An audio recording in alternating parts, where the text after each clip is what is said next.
friends, this is the robot built and programmed by ThinnkBotics student, and she will explain how it works. So this is a color sorting robot.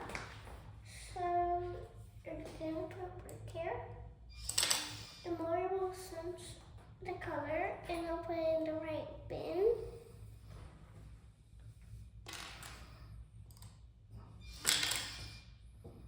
So red gets put in the red bin and the green gets put in the green bin.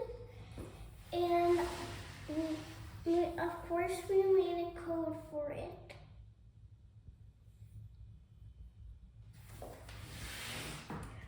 Let's show you more.